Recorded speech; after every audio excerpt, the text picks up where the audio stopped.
बताया जाता है। तो क्या बताते हैं कबीर, हरि के नाम बिना ये नार कूतिया हो और गली गली भौंकत फिरे, फिर टूक न डाले कोई। ओए होए पुण्यात्माओं, आज हमें ये बातें बेशक ना अच्छी लगती हों, और चाहे हम ये भी मान बैठे हों कि नहीं हम ऐसा वैसा नहीं बनेगा, हम तो मनुष्य ही बन जाएंगे। कुछ ऐसे सिरपरे पंथ भी हैं, एक आध पंथ है वो कहता है कि मनुष्य तो मनुष्य ही बनते हैं और गधे गधे ही बनते हैं, पशु पशु ही बनते हैं। ऐसा कुछ नहीं है, वो तो भ्रमित लोग हैं, ऐसा नहीं है। ये तो 84 लाख योनियां जीव को भोगनी पड़ती है।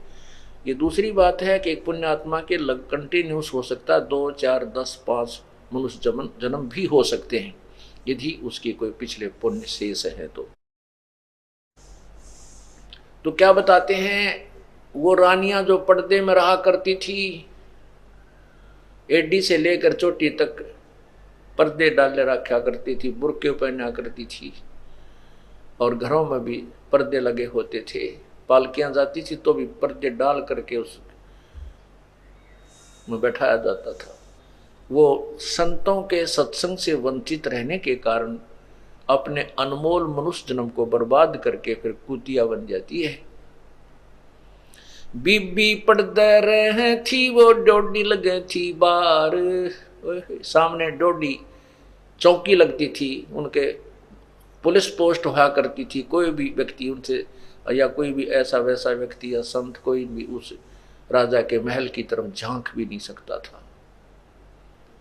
अब गात उघाड़े फिरती हैं वो बन कुतिया बाजारे, वो पर्दे की सुंदरी सुनो संदेशा मोरे, गात उघाड़े फिरती हैं इब करें सरा में सोरे। वही रानी जो पहले काजू और किशमिश बादाम डालकर हलवे बनाकर बांदियां बनाया करती थी, दासी नौकरानियां बनाया करती थी, और वो 4 चम्मच खाती थी, शेष झूठा छोड़ देती, जिसको नौकरानी और उनके बच्चे खाया करते थे। अब वही एक परमात्मा के नाम के बिना कुतिया बन करके धर्मशालाओं के आसपास डेरा लगाए रहती है, और एक टूक के लिए, एक ग्रास रोटी के लिए वह अतिथि जो खाना खा रहे होते थे उनके मुख की तरफ ताकती रहती है, ऐसे देखती है कि एक टूक ये किस समय तेरी तरफ फेंकेगा। देख कोर्ट मुकदमा मोल ले लिया उस नादान आत्मा ने, सत्संग के अभाव से, संतों की शरण में न जाने से।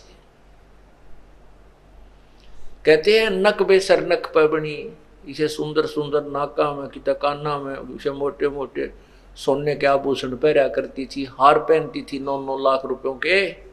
नक बेसर नक पबनी पह रहती हार हमेल, अब सुंदरी से कुतिया बनी देख साहिब के खेल।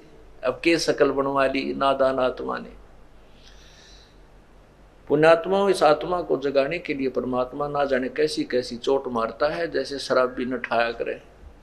हम इस माया के अंदर, इस काल की माया के अंदर इतने मोहित हो चुके हैं, हमारे ऊपर इतना जबरदस्त प्रभाव है त्रिगुणमयी माया का, रजगुण ब्रह्मा सदगुण विष्णु तमगुण शिव जी के द्वारा, कि इसमें ये एंटीबायोटिक परमात्मा की अमृत वाणी और ये जाप मंत्र सारे प्रयोग करने से ये इसका नशा, इसका प्रभाव हमारे से निष्क्रिय होता है, और तभी हम सत्संग की तरफ आ सकते हैं। अन्यथा ये वही हमें सत्संग से दूर रख करके कोई न कोई आलस या कोई ऐसी कहानी बना करके परमात्मा से वंचित रखता है।